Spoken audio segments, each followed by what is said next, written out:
Bonjour à tous. Merci d'être venus aussi nombreux à toutes nos conférences pendant le festival de géopolitique ici à Grenoble École de Management. Le thème de cette conférence sera la pêche migratoire en Afrique. On a des invités de pointe et je vais les laisser se présenter. Élie Malcor Ngaro, je suis le secrétaire général de Europe Francophonie et je vais intervenir effectivement sur le retour, les partenaires pour le retour en Afrique.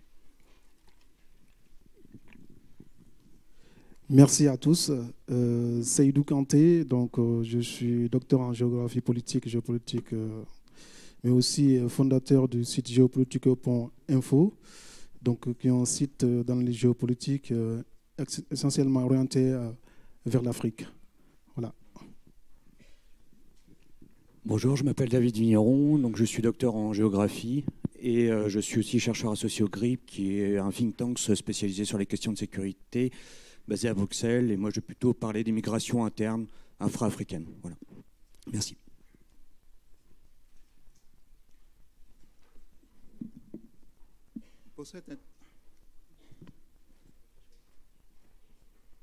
Pour cette intervention, ça va?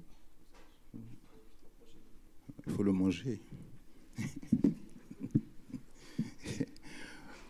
Pour cette intervention, je voudrais seulement attirer votre attention sur ce que notre association a pensé pour l'Afrique, compte tenu du temps que nous avons mis ici, compte tenu aussi du retour des migrations vers l'Afrique. Je vais seulement vous tenir une lecture sur laquelle après nous aurons à nous baser pour pouvoir échanger. Alors, pour présenter en détail le sujet de la table ronde, nous l'avons intitulé « Partenariat pour le retour issus des diasporas et de co-développement euro-africain ». La question des migrations entre l'Afrique et l'Europe doit être examinée dans les deux sens, aller et retour. Nous devons insister sur ce point fondamental, car pour l'instant, l'attention est quasi exclusivement portée sur les trajets et flux émanant des rives méridionales ou orientales de la Méditerranée. Ce qui peut se comprendre, sans jamais ou vraiment très rarement examiner les autres aspects, qu'il s'agit des flux entre les pays du Sud, qui sont pourtant considérés, ou encore moins, de migration, retour du Nord vers le Sud, qui peuvent pourtant, dans certains cas, participer activement au développement des pays africains. Or, ce thème du retour est un peu tabou, car considéré comme politiquement incorrect. Et pourtant, il pourrait participer au traitement des causes qui conduisent à l'exode massif en cours via la Méditerranée. Il y a encore trop souvent confusion entre réfugiés relevant du droit d'asile politique ou humanitaire et migrants économiques. Bien sûr, dans les médias, mais aussi, c'est plus grave au niveau des responsables politiques et des acteurs administratifs ou caritatifs qui ne font pas tous tout bien la différence. Il en résulte une grande confusion sur ces questions et notre politique migratoire en résultant. Or, celle-ci doit plus clairement distinguer dans les actions de ces divers acteurs, celles s'adressant à chacun de ces catégories. C'est pourquoi, s'agissant de cette table ronde, il devrait exclusivement être traité de la question du lien de migration-retour avec le co-développement euro-africain, en évitant que le débat ne soit pas parasité par l'urgence caritative actuelle des réfugiés. Le débat sur ce sujet du retour volontaire au pays sera introduit à partir des enseignements à tirer des difficultés rencontrées depuis 2009 dans la tentative de mise en place d'un laboratoire expérimental de co-développement via les partenaires pour le retour issus des diasporas, intitulé en abrégé l'ABES PPR, et d'une fondation pour soutenir ces actions. Ces difficultés sont résumées dans une note de synthèse, mais ça, j'en passe. Nous, dans le débat, et ceux qui voudront se renseigner beaucoup plus le sauront. Le constat de base du projet de ces laboratoires, c'est un immigré originaire d'Afrique, souvent parmi ceux les mieux intégrés en France ou en Europe, souhaitent à un moment précis de leur vie revenir au pays, au sens large, avec pour motivation de contribuer à son développement. Ce qu'ils rencontrent font d'abord tout pour rester, et certains font tout aussi pour rester au nord. Mais ces candidats au retour existent bien réellement. Or, ceux qui entreprennent effectivement cette démarche, même lorsqu'ils ont préalablement réfléchi à une stratégie d'implication dans leur pays d'origine, se heurtent à des difficultés pour la concrétiser, le plus souvent dû à l'inadaptation de leur projet, problèmes culturels de formation, d'appui bien identifiés au pays. Le concept clé est celui de l'accompagnement indispensable des porteurs de projets. Cet accompagnement du porteur de projet doit pouvoir s'exercer dès la formulation de son projet et tout au long de sa définition avec le financement nécessaire des missions exploratoires et jusqu'à sa mise en œuvre effective sur le terrain. Cette mission d'accompagnement est au cœur même du savoir-faire de la future fondation que nous avons l'idée de mettre en place, dont le rôle sera de sélectionner les candidats au retour, notamment au sein des élites africaines actuellement au nord. Puis de mobiliser la compétence utile au cas par cas, y compris au cas fréquent d'absence initiale de projet clairement formalisé.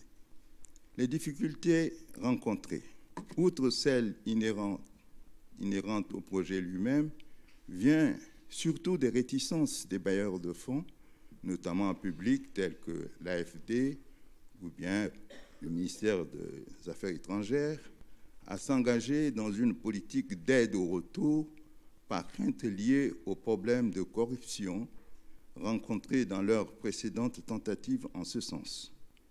Du caractère non prioritaire, certes peut-être légitimement, de cet aspect retour pour les ONG caritatives. On peut donner ici l'exemple de la CIMAD ou bien Terre d'Asile.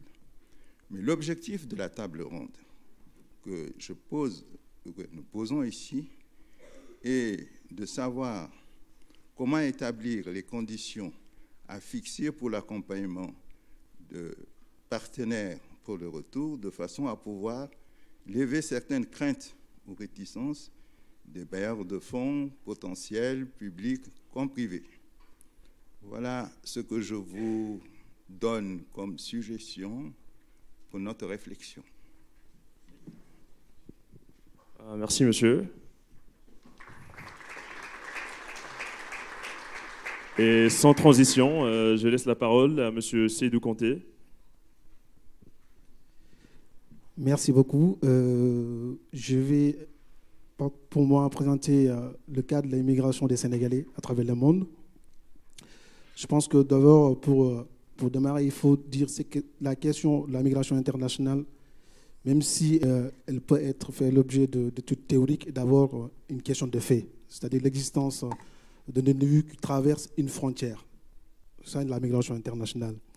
Et pour le cas du Sénégal, en fait, c'est un petit pays d'Afrique de l'Ouest, pour ceux qui ne savent pas, de 14 millions d'habitants. Et parmi ces 14 millions d'habitants, il y a entre 2,5 et 3 millions de Sénégalais qui vivent à l'étranger. Donc l'immigration internationale occupe une place importante dans la société sénégalaise. Et pour certains, elle peut faire l'objet de toute une vie, de toute une stratégie familiale, villageoise, pour pouvoir aller ailleurs, afin de pouvoir soutenir d'une part la famille, mais aussi réaliser des projets, familiaux ou de vie tout court. Donc l'immigration sénégalaise se divise en plusieurs champs. Donc il y a le champ migratoire africain, le champ migratoire européen, le champ migratoire américain et le reste du monde. Et ces migrations répondent à plusieurs facteurs, que ce soit économique, politique, mais aussi il y a une nouvelle logique migratoire liée à la mondialisation et qui fait que les Sénégalais quittent le Sénégal pour aller dans un autre pays étranger. Donc pour le champ migratoire africain, donc, il y a un premier niveau qui s'appelle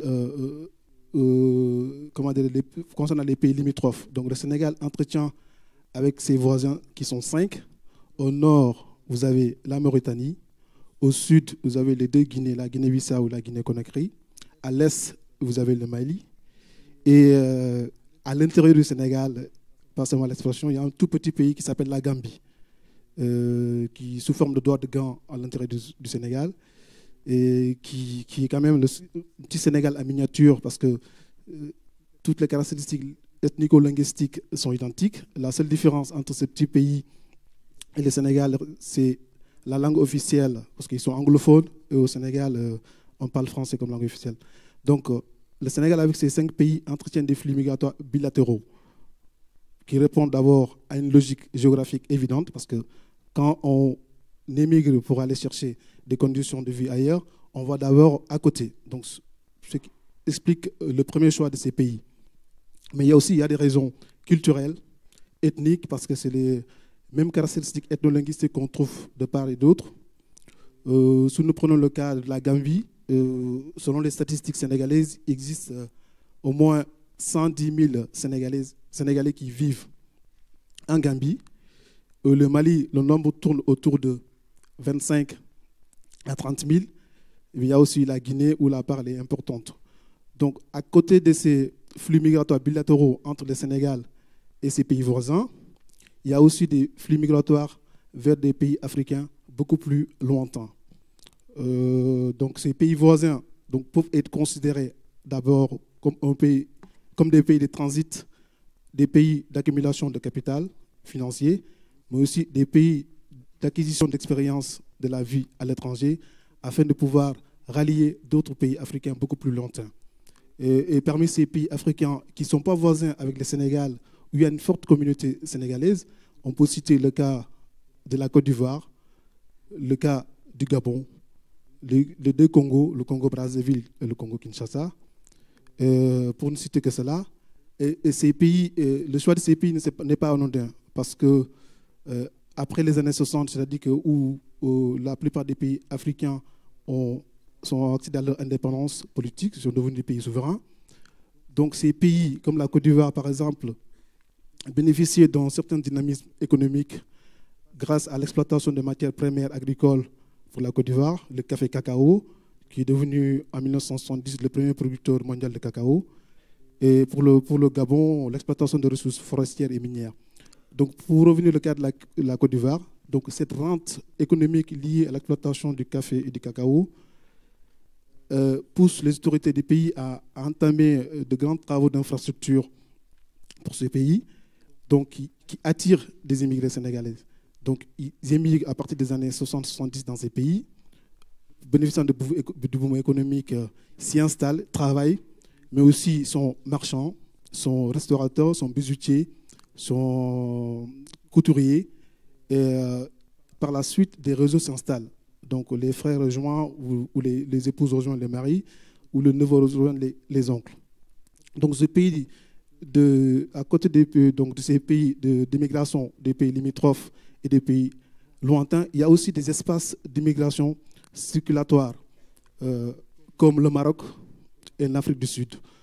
Pour le cas du Maroc, il y a entre le Maroc et le Sénégal, en fait, des accords. Les Sénégalais n'ont pas besoin de visa pour se rendre au Maroc. Donc, ce qui facilite le déplacement des Sénégalais vers le Maroc. Donc, le Maroc, pourquoi? Parce que c'est, entre guillemets, aussi la porte de l'Europe. Donc, beaucoup de Sénégalais y vont pour pouvoir ensuite continuer leur chemin vers les territoires européens à travers le détroit de Gibraltar.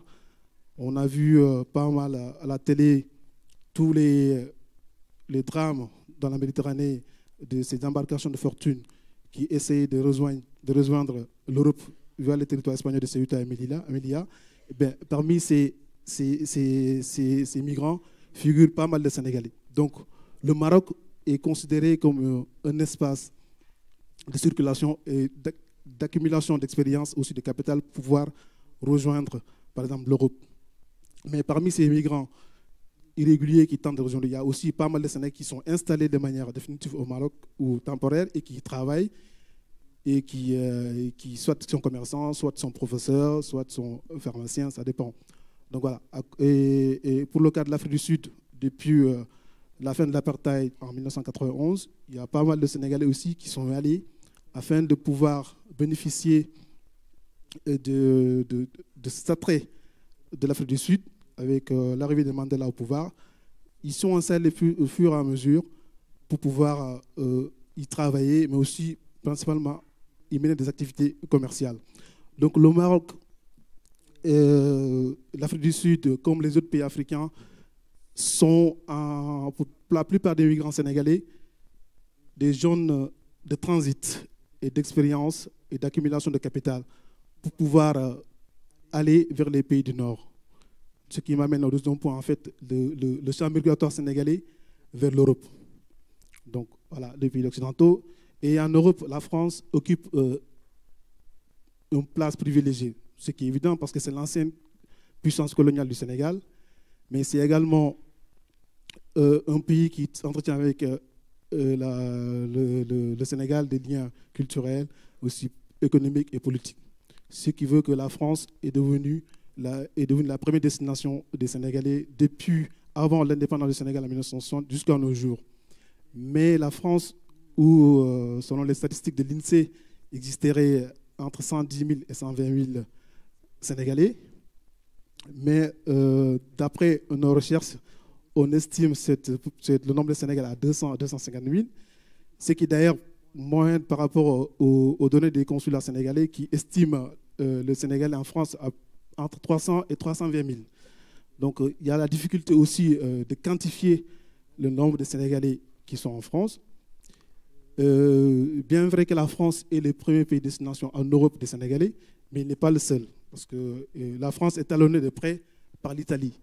L'Italie qui a priori n'a pas de lien proche avec le Sénégal, mais il y a une très forte communauté sénégalaise qui sont en Italie. Je ne sais pas si d'entre vous, certains ont eu l'occasion d'aller en Italie. Si vous allez à Milan ou à Rome ou dans une autre ville, vous voyez plein de Sénégalais qui vendent des sacs, des produits cosmétiques, des babioles.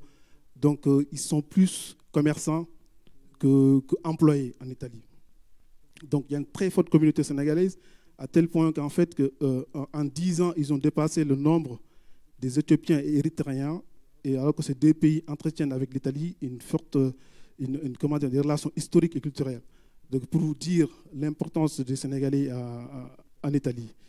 Ensuite, il y a l'Espagne. L'Espagne aussi, parce qu'à un moment donné, il y avait une dynamique économique depuis les années 2000. Donc, il y a une forte immigration des Sénégalais qui sont allés en Espagne. Mais la crise espagnole a fait en fait que ces Sénégalais réémigrent vers la France parce qu'il n'y a plus de perspective économique en Espagne, qui s'installent en Espagne, en France. Donc voilà, vous voyez, le champ migratoire sénégalais en Europe ils sont en croissant, avec en tête de pont la France, l'Italie, l'Espagne, mais il y a aussi des pays comme l'Allemagne, la Suisse, la Belgique, où on trouve une forte communauté sénégalaise. Donc voilà, à côté donc, des champs migratoires sénégalais en Afrique et en Europe, nous avons aussi d'autres espaces d'immigration des Sénégalais dans le monde. Et pour cela, on peut citer l'exemple des États-Unis, en Amérique du Nord et du Canada. Les États-Unis, cas très intéressant par comparaison à la France, l'immigration sénégalaise n'y est pas très ancienne. Ça a débuté petit à petit au début des années 80 par des artistes, des intellectuels, mais aussi des marchands sénégalais, des commerçants sénégalais qui étaient installés aussi bien en Europe ou en Afrique, qui y allaient pour s'approvisionner en marchandises et pour pouvoir retourner dans le pays de résidence afin de mener des activités économiques. Mais par la suite, ils se sont rendus compte en fait, que les opportunités économiques s'offrent à eux aux États-Unis. Certains ont décidé de s'installer. D'autres marchands, au lieu de s'y installer, ont fait venir en fait, comment dirais-je, leur neveu ou leur fils pour s'y installer. Et petit à petit, l'immigration sénégalaise aux États-Unis a pris de l'ampleur et la communauté sénégalaise est devenue très importante.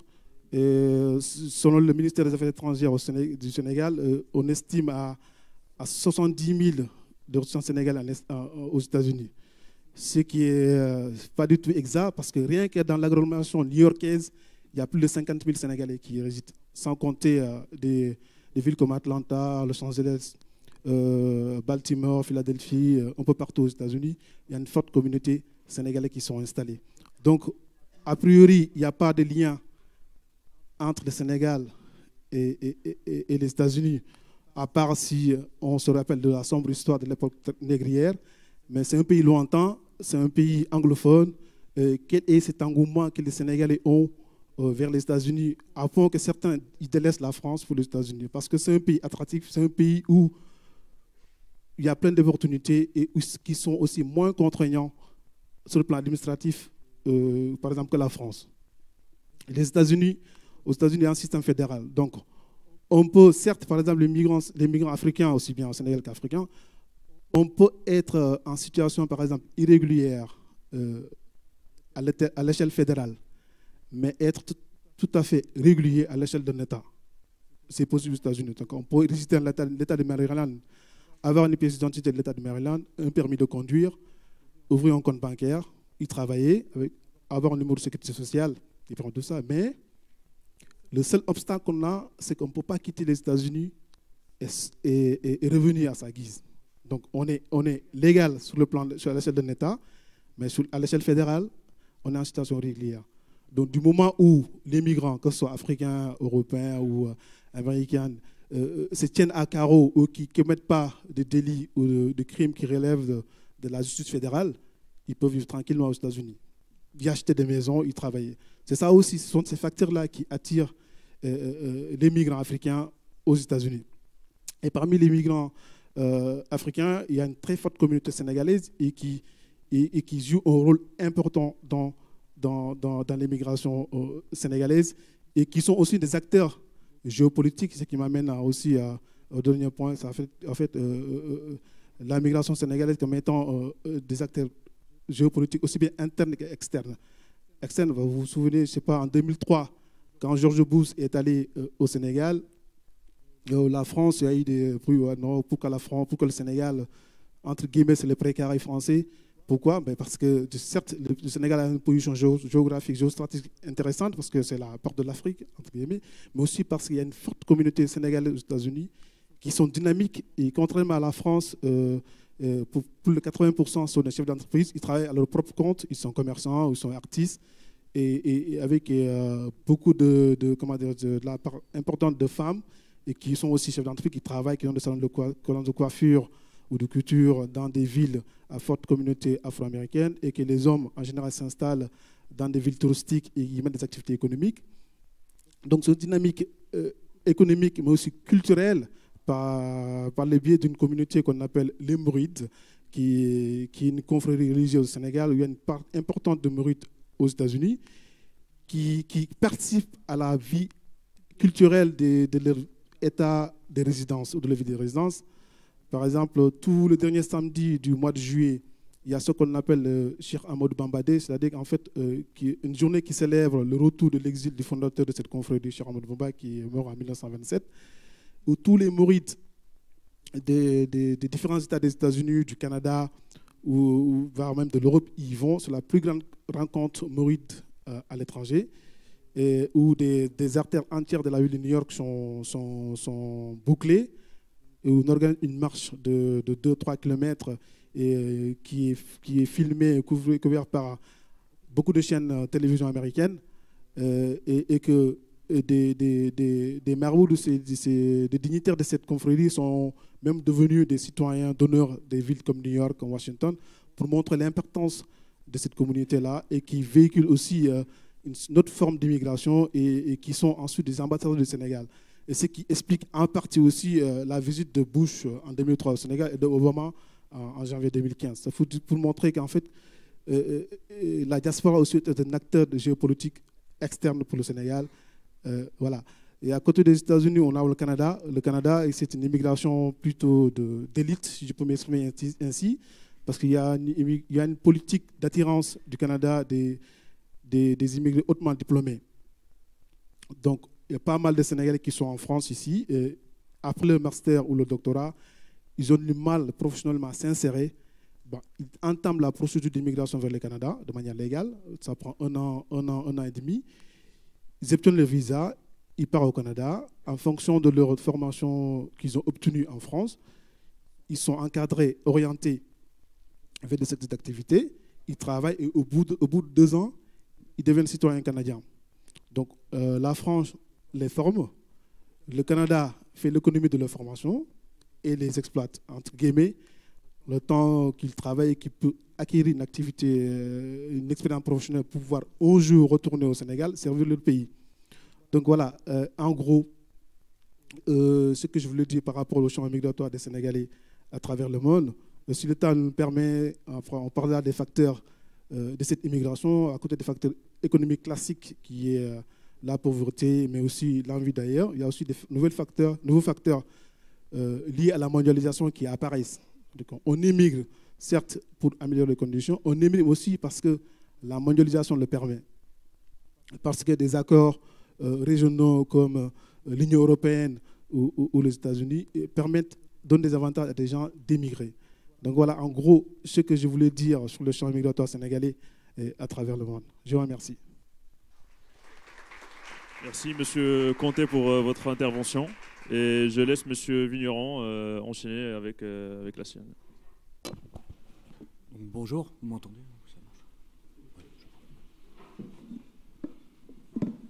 Donc, vous m'entendez bien?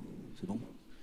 Alors, l'idée de cette conférence, c'était de parler d'immigration. Donc, on a brossé un peu plutôt l'immigration externe, voilà, donc extérieure à l'Afrique, infra-africaine. Et là, on va s'intéresser à l'échelle nationale, donc notamment au cas du Mali.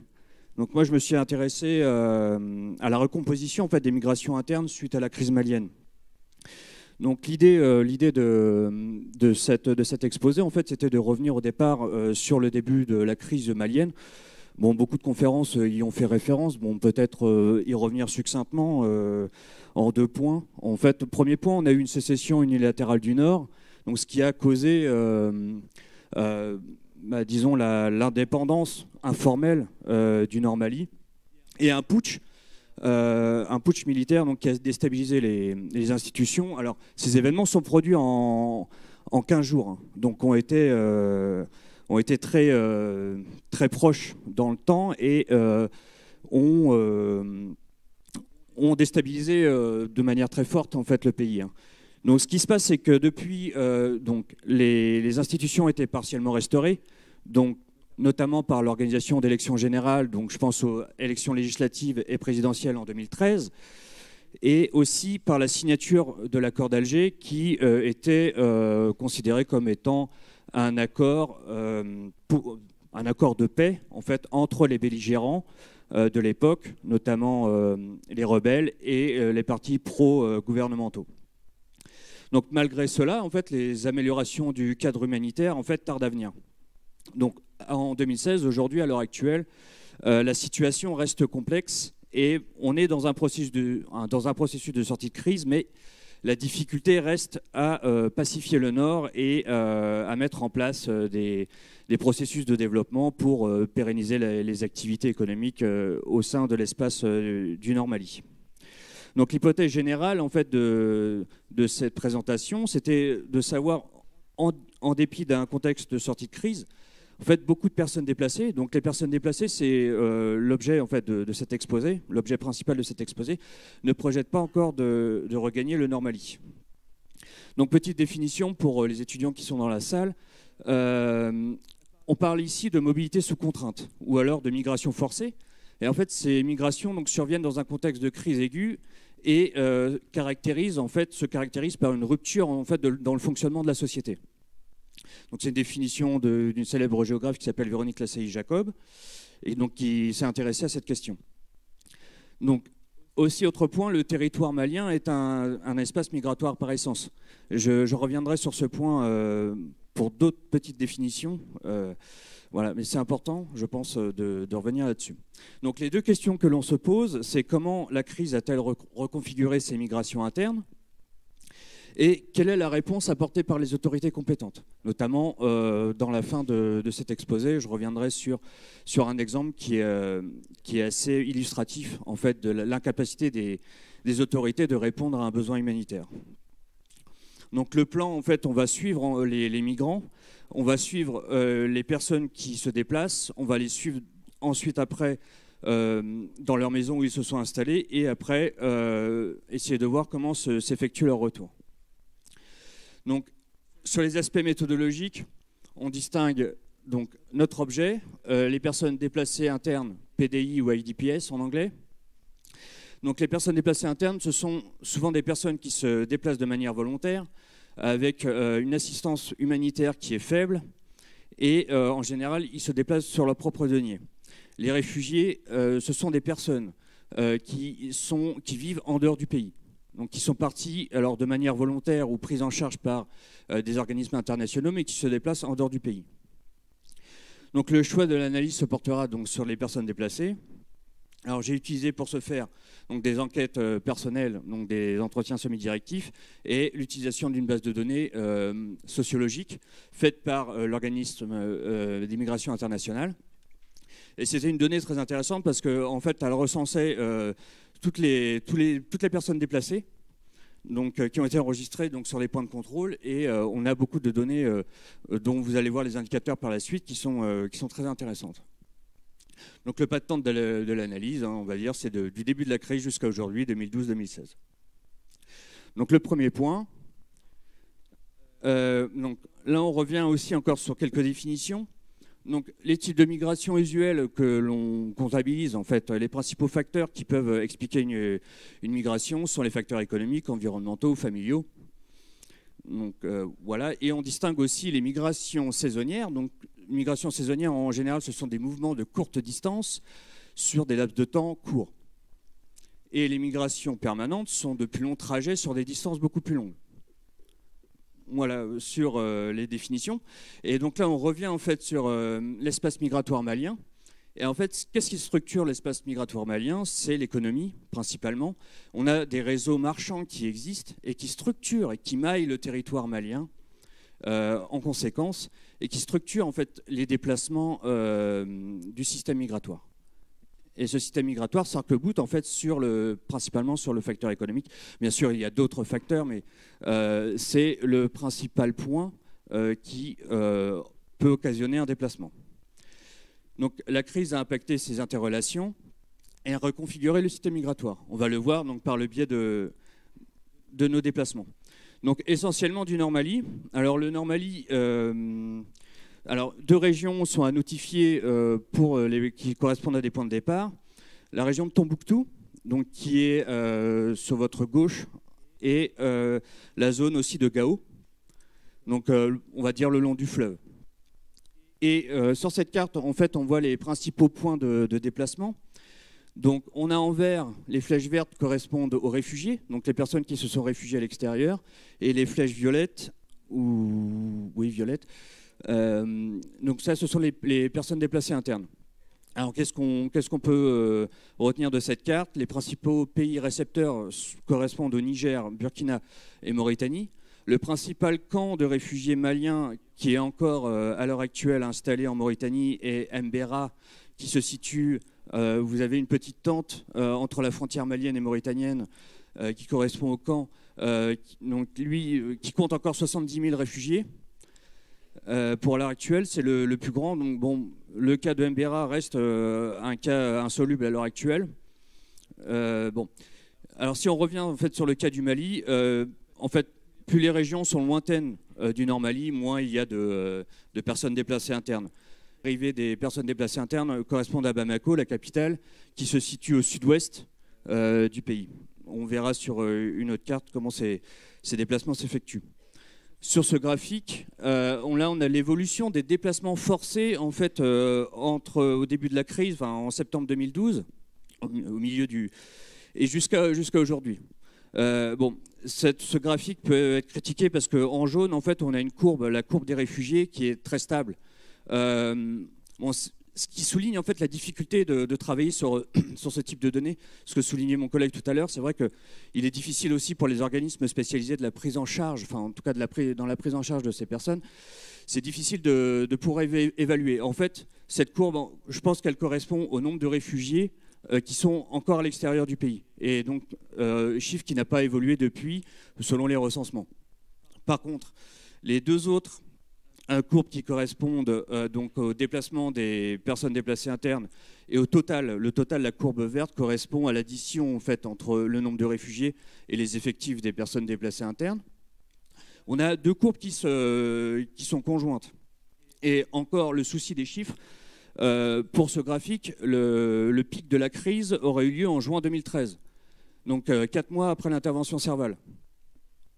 Bon, là c'est pareil, c'est difficile de donner un facteur qui puisse expliquer ça. On peut sous-entendre que c'est vrai qu'à ce moment-là, il y a eu une multiplication des actes belligérants dans le Nord Mali, ce qui aurait pu occasionner temporairement un flux massif de personnes déplacées internes. Bon, ça c'est juste une hypothèse. Mais bon, c'est pareil, c'est encore la limite des chiffres. Mais bon, en tout cas, ça permet de dresser des tendances, et notamment depuis, on va dire, mai 2014, une tendance à une stabilisation des déplacements. Alors, selon la base de données que j'ai utilisée, donc les flux migratoires se sont principalement orientés vers Bamako. Bamako qui est la capitale. Et là, sur cette carte, on voit les déplacements. Alors, pour faire simple, à gauche, en fait, ce sont les principaux flux qui concernent donc, le Nord Mali, enfin, du Nord Mali vers Bamako. J'ai pris cet exemple puisque Bamako correspond au principal pôle récepteur en fait, des personnes provenant du Nord. En vert, donc sur la carte de gauche, en vert, donc, ce sont les principaux flux.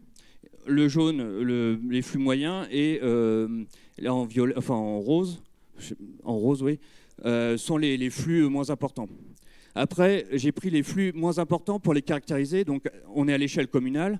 Et pour dresser une forme de foyer émetteur, le foyer émetteur correspond là où vous avez une densité de noms de villes qui est plus importante, donc à la région de Tombouctou. Donc, si on revient sur les chiffres, un tiers de la population nordiste s'est déplacée vers le sud. Et environ 70 000 personnes ont élu domicile à Bamako. Donc, voilà. Donc là, on est sur Bamako. Donc la ville, vous avez vu où elle se situe. Donc sur cette carte, en fait, elle correspond. Donc c'est le nombre des personnes déplacées internes recensées par quartier. Et on voit nettement une périphérisation. En fait, les personnes qui se sont déplacées du nord se sont installées dans les périphéries de la ville. Qu'est-ce qu'on peut en retirer? Souvent, on peut considérer qu'ils ont ils ont pris une location et comme les périphéries sont moins chères, peut-être qu'ils se sont installés dans ces endroits. Alors, on pourrait aussi être porté à croire qu'ils sont reçus par leurs familles proches. Aussi, ça peut être un facteur, mais souvent, les cas qui reviennent, c'est qu'au départ, ils viennent dans leur famille et après, ils vont s'installer chez eux en prenant une location. Donc, qui sont ces personnes ? Et comment vivent-elles? Donc, on a à peu près 20% des familles qui font des allers-retours réguliers en fait, entre le lieu d'accueil, donc Bamako ou la place où ils sont allés, et leur lieu d'origine. Donc 20%. En général, ils y retournent pour voir si leur maison est toujours là, toujours présente, si personne n'a pas pris leur maison, voire aussi pour l'entretien de la maison, puisque souvent dans le nord, on a des maisons en banco. Banco, c'est de la terre, c'est un mélange de terre. Et à la période des pluies, en fait, ces maisons peuvent s'abîmer. Ce qui fait que bon, ils sont obligés d'un peu de restaurer aussi leur maison. En tout cas, c'est de l'entretien, hein.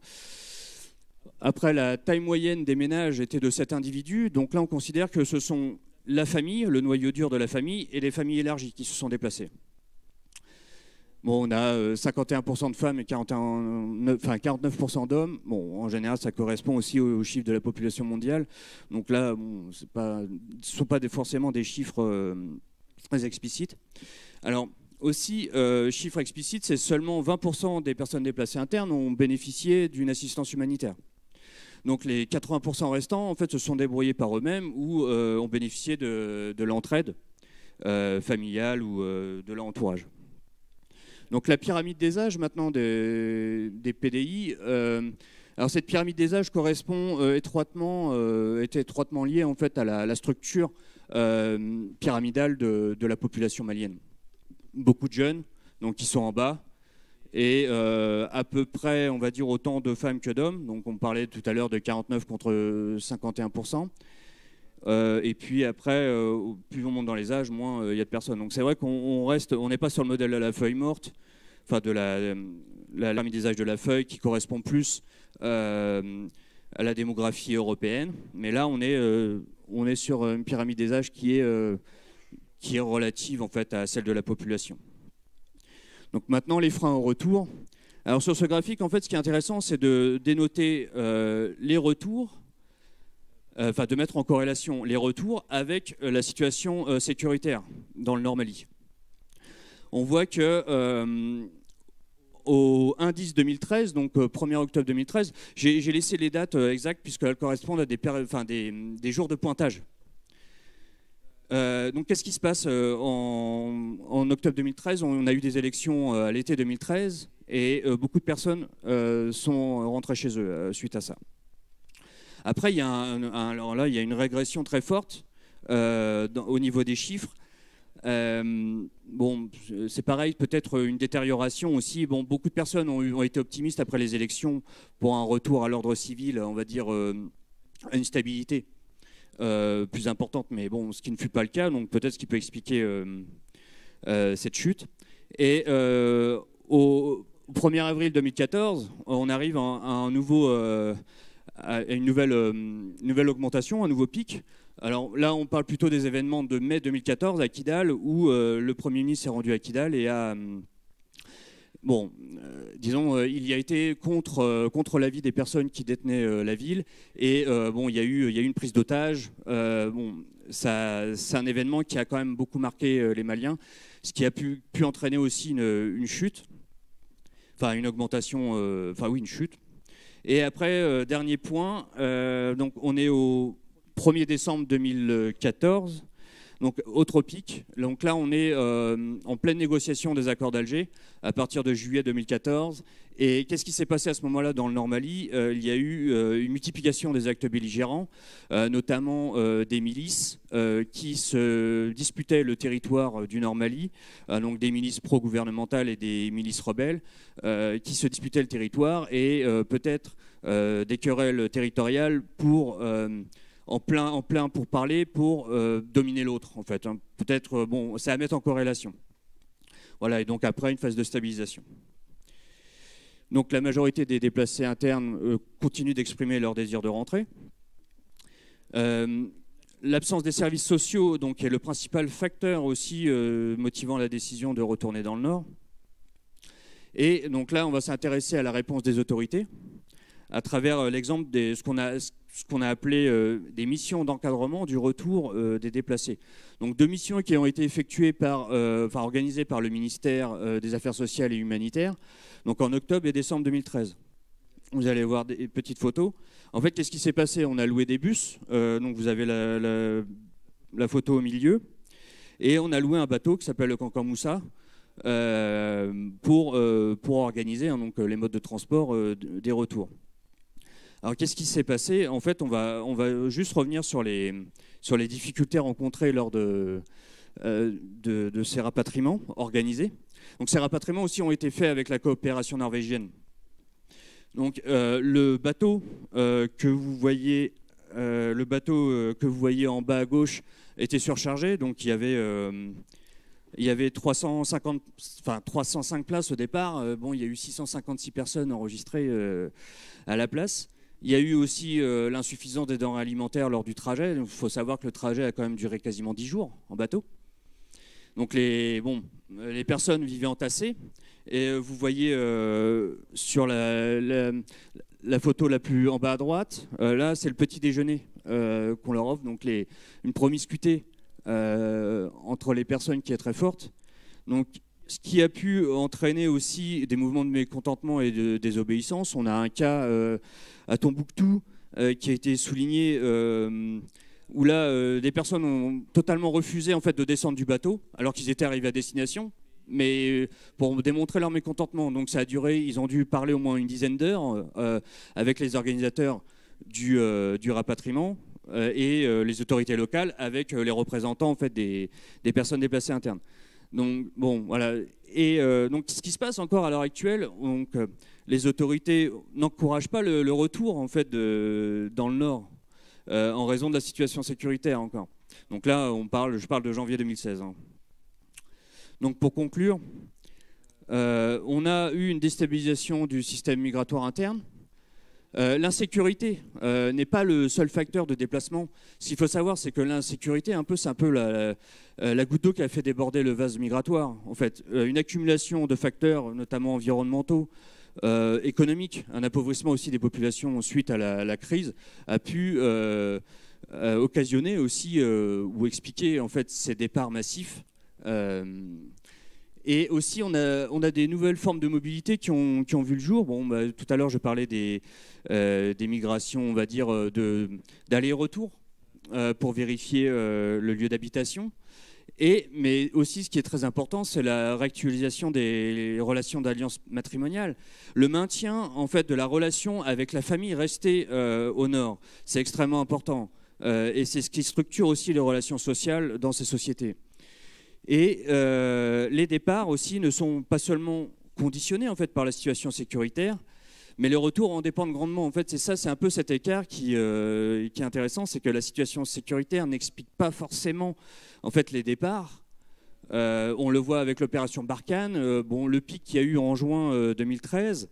Et les retours, par contre, dépendent grandement de la situation sécuritaire. Alors que la situation sécuritaire dans le Nord, si on explique que la situation sécuritaire explique un déplacement massif de population, je pense qu'il faut aller voir un petit peu plus loin que ça et voir que ces déplacements aussi dépendent de beaucoup de facteurs qui viennent s'y rajouter. Voilà, merci beaucoup.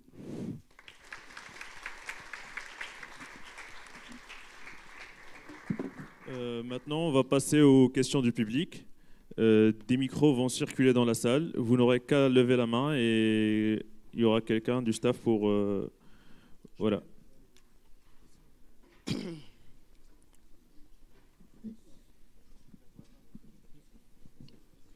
Bonjour, je m'appelle Cheikh, je suis étudiant à Paris. Et puis, vous m'entendez bien? Je suis étudiant à Paris en master de médias internationaux. Également, je suis rédacteur en chef d'un site qui s'appelle Le Courrier du Soir. Donc, je pose une question concernant le retour des Africains dans leur pays d'origine. Je parle avec beaucoup d'étudiants sénégalais, maliens, burkinabés qui veulent retourner au pays, mais qui ne sont pas encouragés par leur gouvernement ou qui souvent font face à de la jalousie dans les entreprises parce qu'ils ont beaucoup de diplômes. Je cite un exemple d'un journaliste qui est très connu au Sénégal qui s'appelle Cheikh Yérim Seck, qui a été à Jeune Afrique. Et quand il a quitté Jeune Afrique, il est retourné au Sénégal pour créer son entreprise. On lui a posé la question, quel est votre plus grand regret? Il a dit, mon plus grand regret, c'est de retourner au pays très tôt. Parce que quand il a quitté Jeune Afrique, il y a un média français qui s'appelle France 24 qui lui avait proposé un poste de responsabilité. Il a dit non, je veux retourner au pays. Et une fois de retour au pays, il a eu à faire face à une jalousie dans les entreprises, etc. etc. Donc, aujourd'hui, je parle avec beaucoup d'étudiants à Paris et dans plusieurs pays, dans plusieurs villes françaises qui me disent qu'ils veulent retourner, ils ont les diplômes pour retourner, ils ont tout ce qu'il faut pour retourner. Mais quand ils parlent avec leurs amis qui sont au Sénégal ou au Mali, etc., on leur donne des retours très négatifs. On leur dit ne vous dépêchez pas parce qu'on est là depuis 2 ans, depuis 3 ans. On est condamné à vivre au chômage parce qu'on a beaucoup de diplômes et c'est mal vu dans les entreprises. Donc, pour moi qui devrais demain ou après-demain ou dans quelques années retourner au pays, quelle est selon vous la meilleure façon de nous encourager à faire partie du développement de notre pays. Merci beaucoup. Un commentaire, M. Conté? Très bien, très bonne question pertinente. Juste, ça tombe bien parce qu'il y a juste 3 semaines, on a organisé à la Sorbonne, en fait, justement, la problématique du retour des cerveaux africains, et c'était le cas du Sénégal. Et ça avait été animé par M. Moïse Sarr, qui est le chef de service de gestion des étudiants au Sénégal de l'extérieur, et justement qui évoquait ces problèmes de barrières qui s'opposaient au retour. Donc, il dit, selon Moïse Sarr, les autorités sénégalaises sont en train de mettre en place des mécanismes au retour, déjà en commençant par les boursiers d'excellence. Avant, ce qu'on assistait, en fait, le Sénégal envoyait des étudiants, ses meilleurs étudiants en fait, qui ont la bague à mention très bien, entre guillemets, qui venaient faire des classes préparatoires, ensuite Polytechnique, Sciences Po ou ENA, mais qui restent en France. De signer un contrat de partenariat avec ces étudiants de retour, c'est-à-dire qu'une fois les études terminées, et après peut-être 1 année ou 2 années d'expérience en France, de retourner au Sénégal et travailler pour le pays. Mais aussi, il y a un accord qui a été mis en place pour les doctorants, en fait. Après le doctorat, et créer les conditions de retour afin que ces docteurs puissent enseigner dans les universités sénégalaises. Ça, c'est des vœux pieux aussi. C'est ça qu'ils veulent faire. Mais la réalité est tout autre. Parce que je connais pas mal d'étudiants aussi qui retournent au Sénégal, mais qui ne peuvent pas s'insérer. Ils reviennent en France ou ils vont aux États-Unis ou au Canada. Donc, c'est une perte immense pour le pays qui a besoin de se développer. Donc, je pense que ce qu'il faudra favoriser, c'est plutôt en fait l'entrepreneuriat auprès de ces étudiants ou ces cadres formés. Vous parlez du cas de Cheikh Yérim Seck. C'est vrai qu'il a regretté, mais actuellement, il fait partie des chefs d'entreprise sénégalais les plus en vue dans le monde médiatique, culturel, parce qu'il a lancé un site internet Dakaractu qui marche très bien.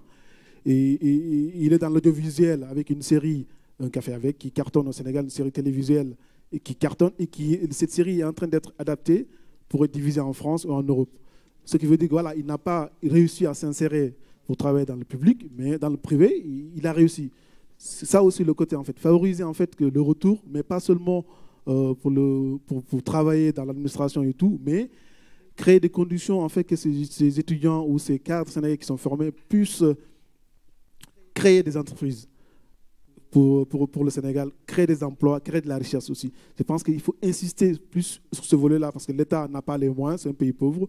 Déjà, ceux qui sont diplômés, qui sont sur place, ont difficulté à s'insérer. En plus des retours, parce qu'il y a des conflits entre les locaux qui pensent que ceux qui viennent d'Europe, ils sont mieux formés, entre guillemets, et qui leur piquent leur place. Donc il y a tous ces conflits-là, donc il faudra gérer. Ce que j'avais à dire. Merci. Monsieur Malcor, vous voulez ajouter quelque chose? Oui. Je pense que quand on a un projet pour repartir, il faut mieux le préparer, l'instruire et peut-être aussi prendre des amis qui sont partenaires et qui, peut-être en étant ici, ont envie aussi de découvrir l'environnement de là où vous voulez aller, pour ensemble construire et ne pas rêver de dire qu'une fois qu'on a un diplôme, on peut de l'autre côté aller travailler. Ça a été l'erreur que la colonisation a fait en formant des intellectuels et en créant comme ressource leur capital intellectuel et voir qu'on peut seulement compter sur l'administration pour mieux réussir. Arriver là-bas, ils peuvent seulement... Et c'est là où naît aussi la corruption. Parce que quand on s'installe et qu'on n'a rien et qu'il n'y a que seulement le déni de l'État, on se gargarise là-dedans. Et vous le savez très bien qu'aujourd'hui, notre démocratie africaine n'est remplie que de gens qui s'installent avec leur famille, le népotisme, pour pouvoir normalement ne pas quitter la place et gagner toujours et favoriser toujours les leurs. Donc, l'initiative de repartir est une préparation, une prise de conscience et qui ne doit pas seulement compter sur l'État, qui doit compter aussi même avec, je citais tout à l'heure, par exemple, l'AFD, par exemple, qui est une banque de l'administration française, par exemple, n'encourage pas cette démarche. Et j'ai fini. Est-ce qu'il y a une autre question? Oui, monsieur. Bonjour, Pascal Hérault du quotidien L'Opinion. Je voudrais poser une question à monsieur Vigneron. Je voulais savoir si dans le cadre de vos enquêtes de terrain auprès des réfugiés, des déplacés, de ceux qui sont revenus, vous aviez posé des questions en matière de perception de ces déplacés réfugiés sur l'évolution du processus politique au Mali, notamment est-ce qu'ils ont participé au cycle électoral, avoir aussi leur perception par rapport à l'intervention française, à l'évolution du dispositif français et onusien au Nord Mali et à la multiplication des groupes armés. Oui, alors sur la perception, on va dire, de la chose politique, j'avais fait un papier sur le rôle en fait des réfugiés, notamment dans les camps, lors des élections, voir comment ils ont pu participer au processus électoral. Et qu'est-ce qu'on a retenu? On a retenu qu'ils voulaient participer, mais c'est les camps de réfugiés. On a organisé les élections, mais c'est les endroits où les élections se sont le plus mal passées. Il y a une forte politisation des réfugiés maliens, donc dans ces camps, mais il y a aussi des tentatives de récupération aussi des partis politiques. Beaucoup de candidats à l'orée des élections se sont rendus dans les camps de réfugiés, notamment le président Ibeka, pour obtenir leur soutien. Mais beaucoup de candidats aussi n'y sont pas allés. Donc ça, c'est... Alors maintenant, la perception sur les déplacements... les personnes qui sont déplacées sont assez... parce qu'ils subissent le coût du déplacement, d'une part, et aussi ils ont subi aussi les contre-coups xénophobes qui ont fait jour en 2012, notamment parce qu'on les appelait les peaux rouges. Et donc ils ont subi ça.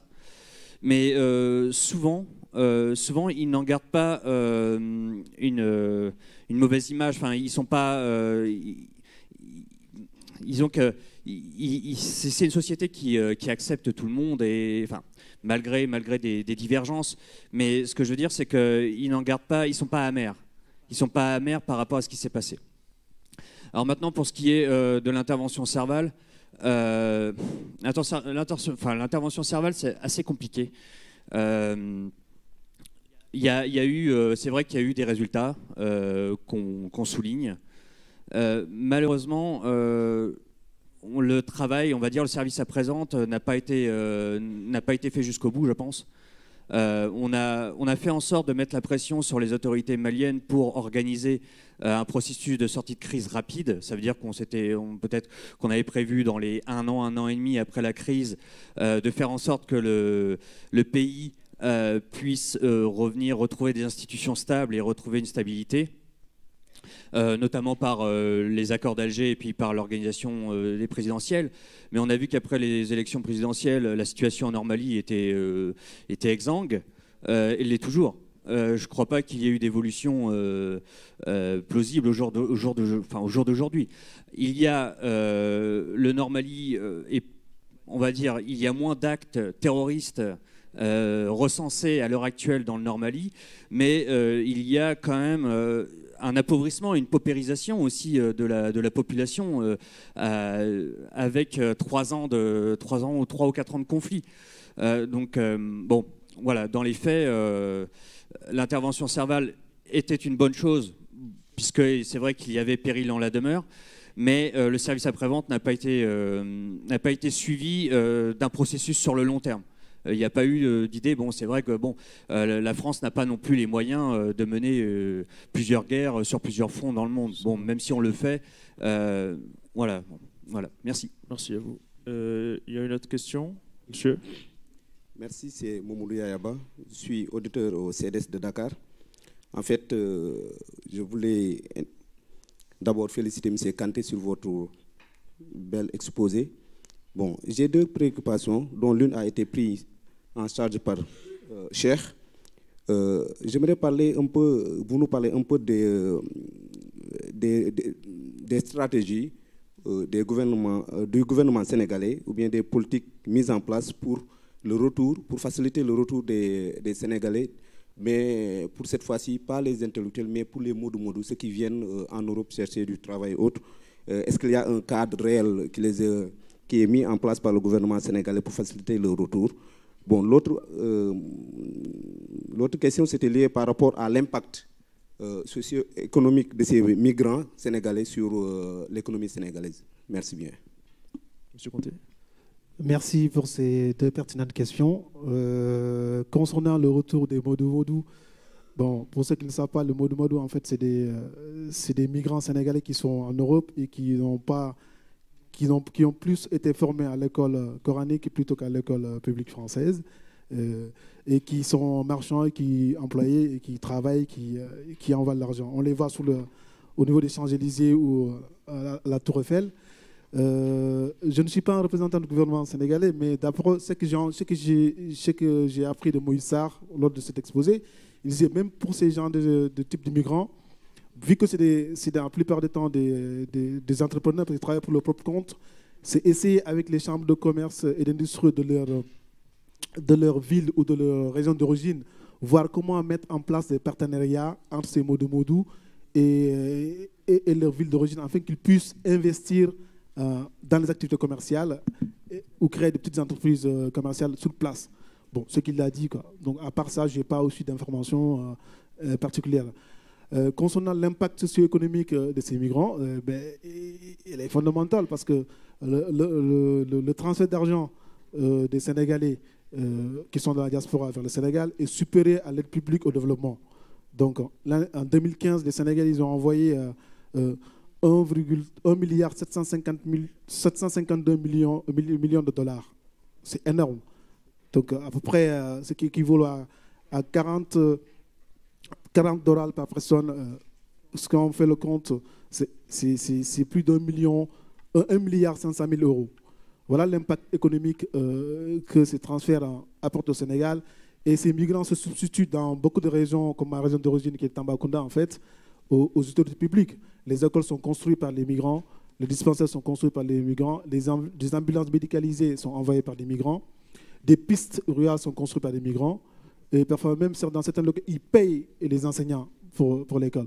Donc l'impact économique est important, mais au-delà de cela aussi l'impact politique, parce que ces migrants, c'est aussi des porteurs de voix. Dimanche prochain, il y a un référendum au Sénégal, et les tenants du oui et du non courtisent cette diaspora-là, parce qu'on sait que derrière chaque immigrant, il y a 10, 15 personnes qui dépendent de lui financièrement, et qu'il suffit que l'immigrant donne un consigne de vote dans sa famille respective pour que cela s'applique. Donc voilà, il y a aussi un poids politique que ces migrants même peuvent jouer à l'intérieur du Sénégal. Merci. Est-ce qu'il y a une autre question? Oui, monsieur. Bonjour, je m'appelle Ibrahim Kansaï. Je voudrais poser une question, ou bien sauter sur l'exposé de M. David Vigneron. Dans vos conclusions, vous avez parlé des freins au retour des réfugiés. Et sur ce plan, vous avez évoqué l'aspect sécuritaire qui est un aspect. Mais moi, je voudrais ajouter à cet aspect qu'un autre frein qui me paraît beaucoup plus déterminant pour le retour des réfugiés et des déplacés est l'absence des services sociaux de base. Alors, à côté de l'aspect sécuritaire, il y a l'absence des services sociaux de base, c'est-à-dire les services de santé, services scolaires, le retour de l'administration surtout. Donc ça, c'est des points qui sont en train d'entraver jusqu'à présent le retour des déplacés.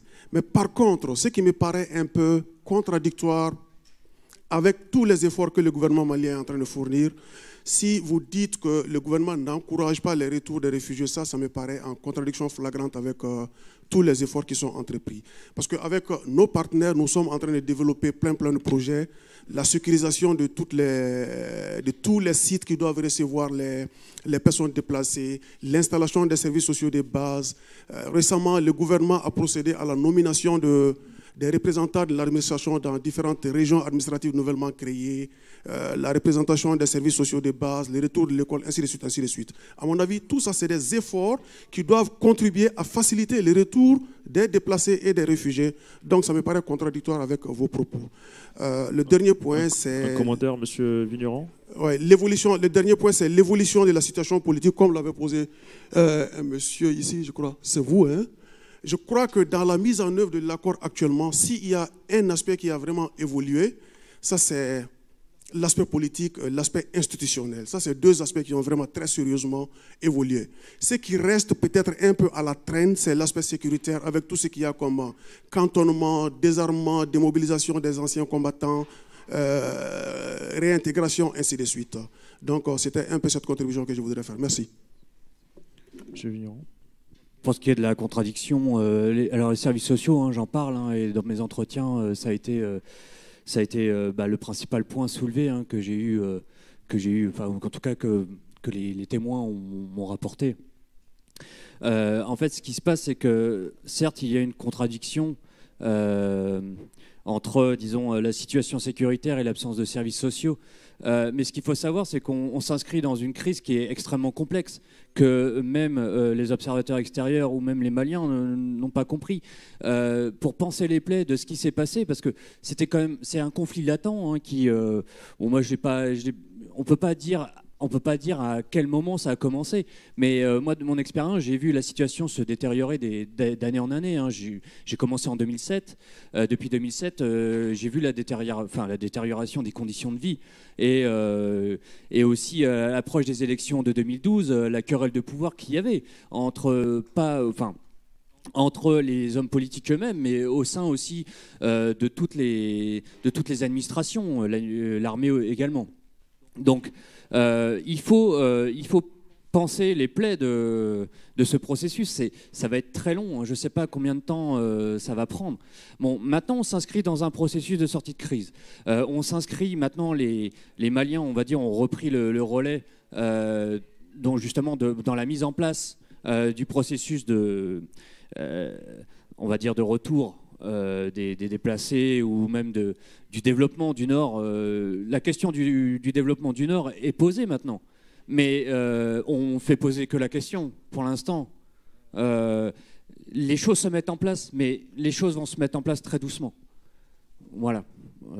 Si je peux pas développer s'il y a d'autres questions. Est-ce qu'il y a on prend une dernière question? Oui, monsieur.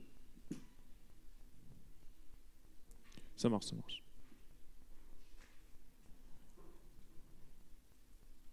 Oui, excusez-moi, je vais parler, enfin, une réflexion assez rapide et une question encore plus courte, parce que l'hémorragie de la salle va la vider dans quelques secondes.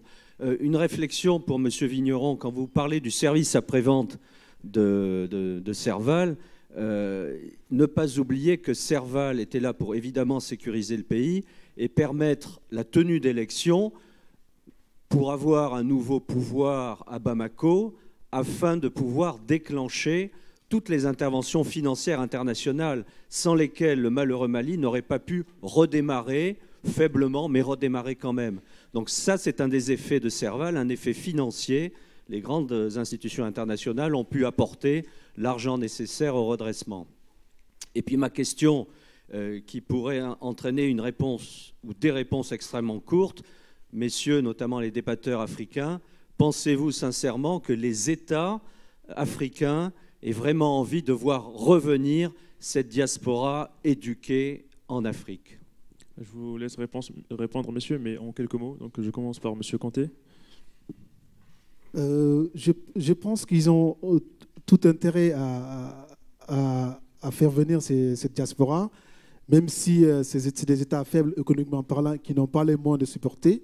Et pour certains, comme l'a expliqué Cher, qui voient un eau de concurrence, c'est-à-dire qui est bien formé dans des écoles, les meilleures écoles universitaires du monde. Donc les politiques sur place, ils les voient déjà comme des concurrents et quelqu'un qui sont pas complexés et qui peut le faire de l'ombre.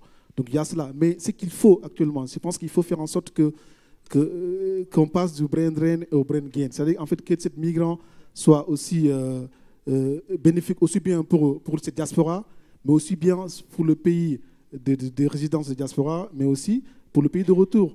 Bon, faire en sorte, ce que je disais aux autorités sénégalaises, c'est faire en sorte en fait que les diasporas, même s'ils ne sont pas retournés, ou permettre qu'ils puissent retourner partiellement, ou bien faire en sorte que pendant leur séjour de vacances ou courtes ou longues, qu'ils puissent, en fonction de leurs compétences, en fonction de leur niveau de formation ou de leur domaine d'activité, pendant leur séjour, bonifier leur séjour en intervenant sur un domaine bien précis, afin de faire tourner l'économie du pays. Donc le Sénégal, pour le cas du Sénégal, il y a des mesures qui sont prises en fait pour favoriser le retour de cette diaspora, et je parle avec des preuves à l'appui. Oui. Donc, en tout cas, concernant les étudiants, je vois que ça commence à prendre.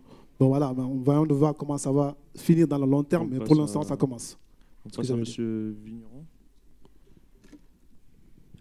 Pour ce qui est du service après-vente, pour rappel, il y a eu une conférence des donateurs qui a été faite. Il y a eu des promesses de 3 milliards d'euros, je crois. Bon, on est 2 ans, 3 ans après cette conférence.